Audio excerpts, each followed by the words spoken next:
Shalom Israel, saludos a todos. Nos permite nuestro Elohim compartir la porción de la semana, Perashá Ashavua. En esta ocasión, Sefer Bamidbar, capítulo 16, versículo 1 al capítulo 18, versículo 32, que es la porción titulada Korah. Esta porción en el capítulo 16, versículo 1, empieza de esta manera. Vaiká Korah ben Ishar ben Kehat ben Levit, Bedatam, Beabiram, Benet, Eliá, Beón, Ben Pelet, Benei Reuben. Esta porción inicia mencionando a príncipes, a jefes de casas paternas, hijos de Reubén o descendientes de Reubén, los cuales, como bien conocemos ya esta porción, algunos ya les ha tocado estudiar varias veces esta porción, algunos menos, pero ya la mayoría dentro del pueblo de Israel conocemos bien esta porción. Korah. Korah es el protagonista de esta porción, la cual habla de una sublevación de Korah contra Moshe y contra Aarón acerca de la keuná, del sacerdocio, como han traducido.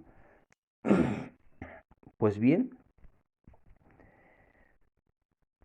su pleito, su sublevación, su envidia, su contienda contra Moshe y contra Aarón, injustificada. Injustificada porque ellos no comprendían, no habían comprendido, no les había sido mostrado, en el sentido de que tenían velado el entendimiento de comprender que el Creador es quien asigna los lugares, los nombres, los tiempos y toda ocasión y a todo aquel que Él quiere llama. Que esto no dependía de Moshe ni de Aarón, pero bien, así dieron inicio. Ellos se reunieron para enfrentar a Moshe, para enfrentar a Aarón. Vemos que Moshe, como siempre, a través de la Torá, vemos cómo siempre trataba de que el pueblo de Israel desistiera de un mal camino, de una mala acción. Pero bien, Pedatán, de Abirán, no comprendieron esto. Rehusaron hablar, se rehusaron a llegar a entender, a un convenio, a entender razones. Pues bien, esos codiciosos, esos envidiosos, porque no hay otro nombre para ello, porque Moshe les hizo saber que les es poco que ustedes hayan sido apartados de entre los hijos de Israel para servir dentro del servicio al Eterno. Pues a veces se hace poco lo que tiene uno y mira uno lo que nos hace falta y no miramos lo que tenemos, sino miramos lo que tiene el otro. Y de ahí surgen las envidias, de ahí surgen las codicias. En una ocasión había un envidioso y un codicioso. Y el rey se dio cuenta y dijo, yo no quiero que eso esté en mi reino, porque se va a propagar y al final mi reino va a acabar en un desastre. Quiero que los traigan y quiero que esto acabe y vamos a arreglar esta situación. Y bien queriendo llegar a un acuerdo, no cedían. Y dijo, pídanme lo que quieran. Y lo que pida cualquiera de vosotros, yo le voy a dar el doble a su compañero. Y ni el envidioso ni el codicioso se atrevían a pedir algo. Porque el envidioso no podría aceptar que de lo que él pidiera, el doble recibiera el codicioso. Y el codicioso no podría aceptar que de lo que él pidiera, el envidioso recibiera el doble. Era algo codiciable para él. Y bien, como no daban respuesta a ninguno de ellos, el rey se apresura y les dice, o piden algo o los castigaré. Y entonces el envidioso se apresura a tomar la palabra y dice, Rey, ya tengo mi petición. Quiero que me saque un ojo, sabiendo que lo doble le harían al codicioso, es decir, que le sacarían los dos ojos. Y entonces ya no lo hizo en una manera de darle algo a su prójimo, sino de quitarle. Es decir, si a mí me quitan, que a él le quiten el doble. ¿Por qué razón? Porque se puede aceptar de una manera envidiosa no tener, pero que el otro tenga, eso es lo que no se puede aceptar. Cuando la persona está infectada de eso, de envidia, de codicia, puede aceptar no tener, pero lo que no puede aceptar es que otro tenga. La envidia es un factor para causar que la persona fallezca de temprana edad, que sus días se acorten. Existen dos tipos de envidiosos. Uno, el que quiere estar por encima de todos. Y otro, el que solo quiere elevarse a sí mismo. ¿Qué quiero decir con esto? Que hasta cierto punto, y no malentiendan, sino comprendan lo que trato de expresar, que hasta cierto punto la envidia puede ser un impulsor del potencial usado de buena manera, para impulsar y no frenar a otros. Que tu propósito es para impulsarte, para impulsar tu potencial y no frenar a otros. Es decir, cuando tú ves que otro tiene, digas, me voy a esforzar y vamos a verlo simplemente en cuestiones espirituales. Veo cómo esta persona, mi prójimo ha alcanzado un potencial, es un jajam, es un sabio.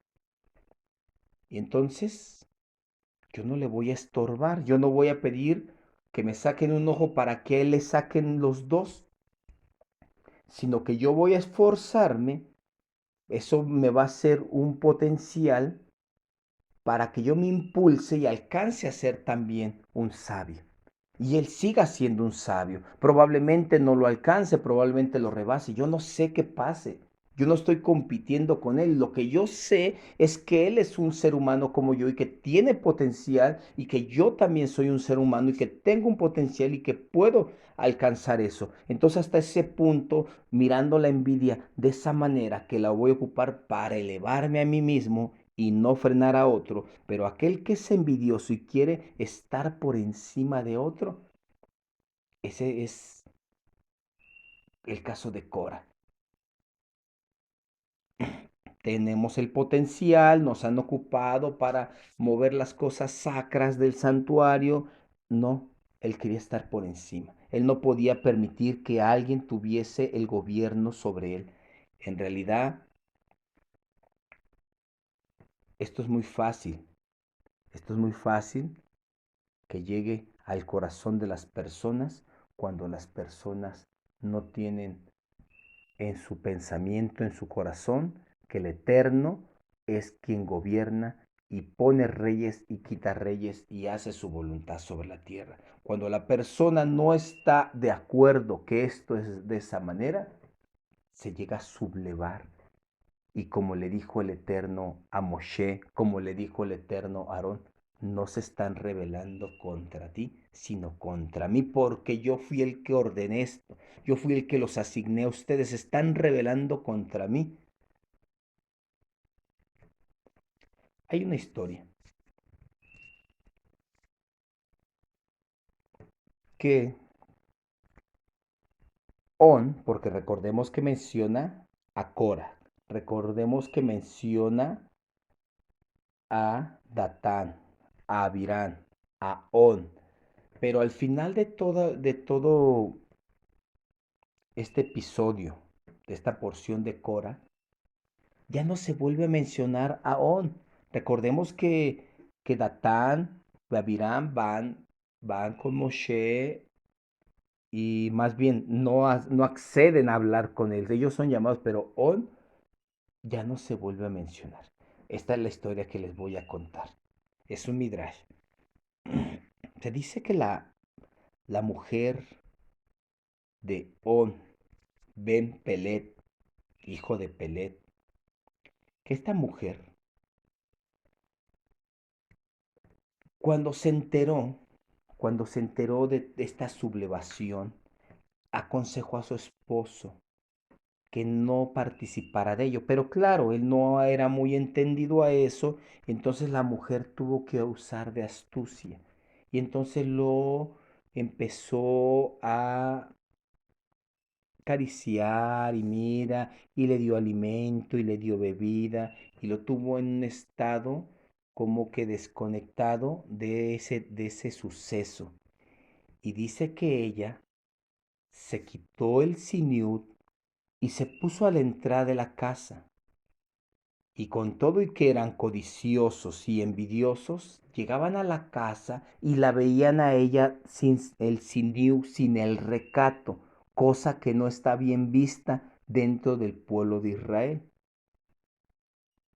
Recordemos semanas atrás hablaba un poco de esto, que el quitarse el siniu es dar inicio a la inmoralidad, según lo que aprendimos semanas atrás. Pero bien, regresamos a la historia. Esta mujer hacía eso para que los hombres al verla sin recato, sin pudor, sin respeto a su esposo, ellos se retiraban y se iban y ya no se acercaban a la casa a hablar con On para incitarlo a que fuera nuevamente. Y así hacía esta mujer para que los hombres se fueran. Lo contrario de la mujer de Cora. La mujer de Cora lo incitaba. Sí, ve, adelante. Sí, esto está bien. Es decir, como dice el Mishle. El Mishle en el capítulo 14 dice que la mujer sabia edifica su casa. Mas la necia con sus manos la destruye. Pues bien, comprendamos esto. Que también para que existan buenos hombres, para que existan hombres que no sean envidiosos ni codiciosos o que usen esa envidia como un potencial para impulsarse, necesitan de una buena mujer. Es previo que tengan una buena mujer. De otra manera, no lograrán poder tener victoria. Es preciso que una mujer sepa aconsejar, porque Cora, con una mala mujer, Datán, Abirán, no tuvieron consejo y perecieron.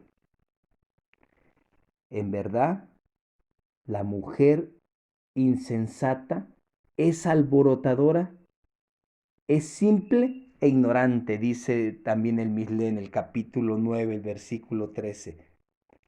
La mujer insensata es alborotadora, es simple e ignorante. Esa fue la mujer de Cora. Pero la mujer de On, según el Midrash, nos trae esto, que ella lo guardó y cuidó para que el mal consejo no llegase a él.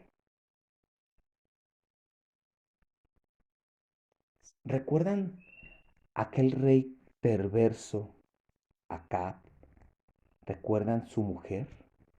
¿Recuerdan cuando deseaba una viña y ella lo incitó a que matara a aquel dueño de la viña para que se quedara con ella, para que cumpliera sus caprichos? Porque Acab tenía envidia de esa viña, pero no usó su potencial para decir voy a hacer una viña semejante, sino que le quiso frenar a otro y estar por encima de él.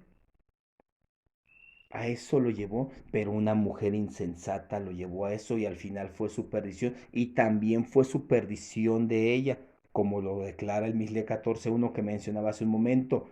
La mujer sabia edifica su casa, mas la insensata con sus manos la destruye.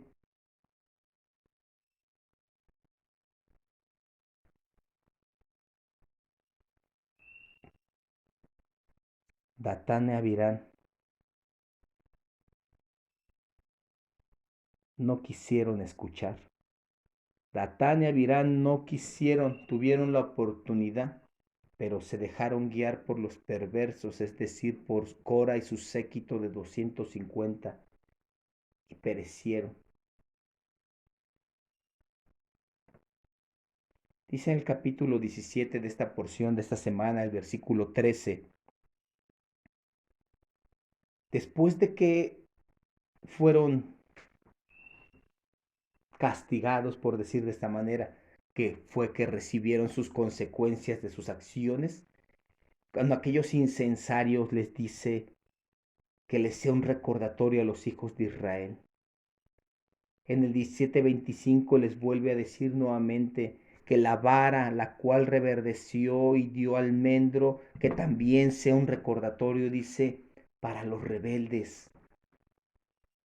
Y dentro del pueblo de Israel tenemos el Tanaj, tenemos la Torá, tenemos el Tanaj completo y vemos infinidad de ejemplos de lo que les pasa a los rebeldes. Y tenemos ese testimonio, aquellos incensarios que ocuparon para cubrir el altar, aquella vara que reverdeció y aquello que está plasmado en el Tanaj completamente para los rebeldes, para que sepan. Y también encontramos en el Tanaj qué le sucede a los que son rectos, que esto sirva un recordatorio para los hijos de Israel.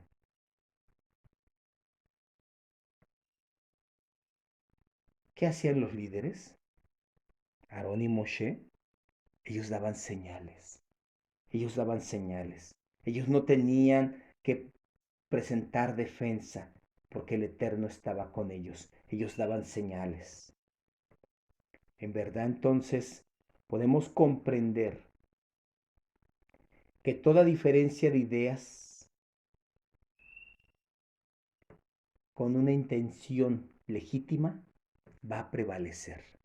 Es decir, no forzosamente tienes que seguir y acatar completamente una idea, siempre y cuando no sea una manera codiciosa, una manera de envidia, una manera de querer estar encima de una persona, sino siempre llevar una idea con una intención legítima va a prevalecer. Algo semejante nos trae así Pirkei Avot. Pirkei Avot, Tratado de los Padres, en el capítulo 5, en la Mishnah 20, nos habla algo semejante. Una intención legítima prevalece, va a lograr. Pero cuando tú tienes una idea que no es legítima, que no busca la verdad, no va a prevalecer. Si probablemente Cora, probablemente Datán, Abirán, hubiesen ellos buscado la verdad y no hubiera sido por codicia, no hubiera sido por envidia, ellos hubieran prevalecido.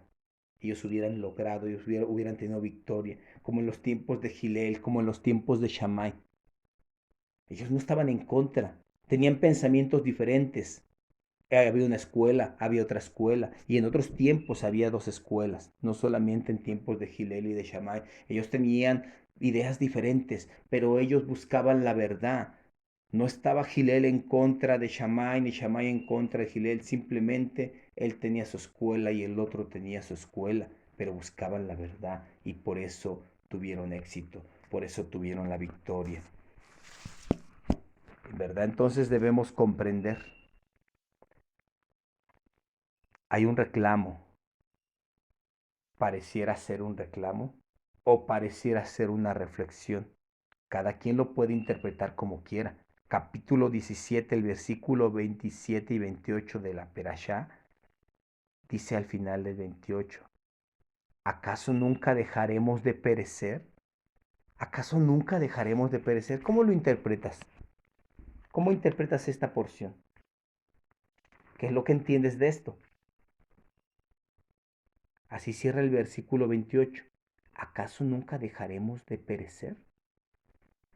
Lo puedes interpretar de decir, es un reclamo a Moshe, mira lo que estás haciendo, ya perecieron todo el séquito de Cora, como reclamaron en un principio, y después pereció el pueblo por también quejarse de ello y por culparlos a ellos, o decir, ¿acaso nunca dejaremos de perecer? ¿Acaso no dejaremos la insensatez? ¿Cuándo dejaremos la envidia? ¿Cuándo dejaremos de estarnos rebelando contra el Eterno? Porque cuando nos rebelamos contra su voluntad, contra sus siervos, y no solamente contra sus siervos, para con todo aquello lo cual enseña el Tanakh, sus enseñanzas acerca de esto y de aquello y todo lo que encontramos en la Torah y en el Tanakh, todo aquello lo que encontramos en los profetas, y esto sí, esto no, esto sí me gusta, esto sí lo practico, esto no, ¿hasta cuándo dejaréis de rebelarte contra el Eterno? Entonces la pregunta es, ¿acaso nunca dejaré de perecer? ¿Acaso nunca dejaré de rebelarme contra el Eterno? ¿Cómo lo interpretas? ¿Así? ¿Acaso nunca dejaré de rebelarme contra el Eterno para que yo siga pereciendo? ¿O lo interpretas de otra manera, a manera de quejas? ¿Hasta cuándo me vendrá el castigo? Porque yo soy Kadosh. Así expresó Cora. Todos somos Kedoshim. Todos somos Kedoshim. No, tus palabras no dicen si eres Kedoshim, sino tus acciones. Israel, despierta.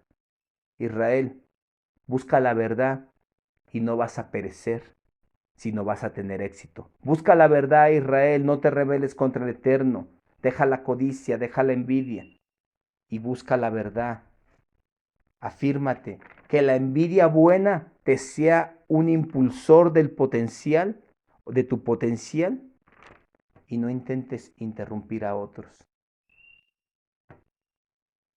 Ya el capítulo 18 de esta porción cierra con la responsabilidad y los beneficios que tiene la Keuná, de una manera clara, expresa todos los beneficios, pero también las responsabilidades a aquellos los cuales son llamados.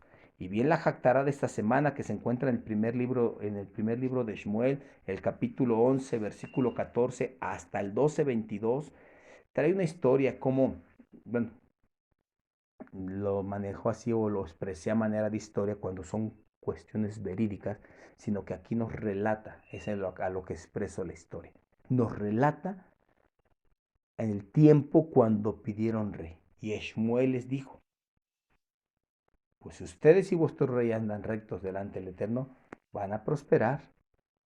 Pero si ustedes no van en busca de la verdad, en realidad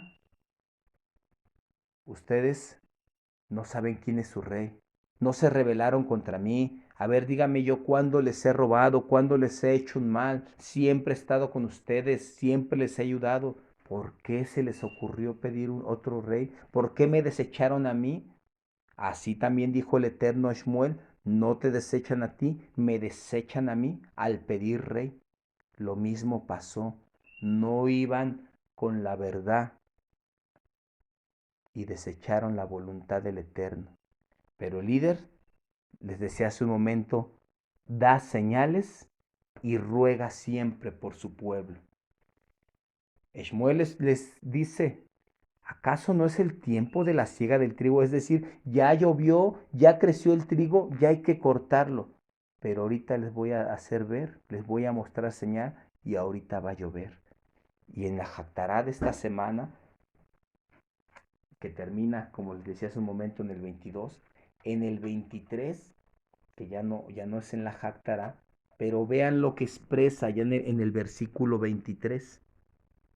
Dice Shmuel esto, así que lejos sea de mí que peque yo contra el Eterno, cesando de rogar por ustedes, antes os instruiré en el camino bueno y recto.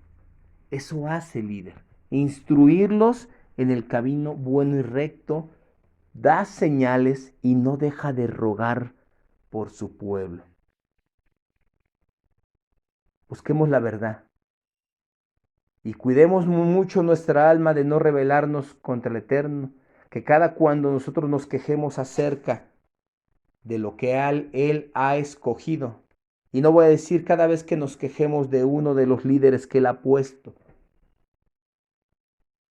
sino voy a decir como lo expresa su palabra. Lejos esté de nosotros de rebelarnos contra el Eterno, contra su voluntad, porque todo lo que pasa debajo del cielo es porque el Eterno así lo permite, así lo ha decidido, no sea que el corazón se vaya tras la envidia y la codicia y en contra de la verdad, y lo que es más fundamental, que se vaya en contra de la voluntad del Eterno. Que el Eterno haga prosperar estas palabras en nuestros corazones y lleve fruto para vida. Beshen Yahshua Hamashiach. Amén.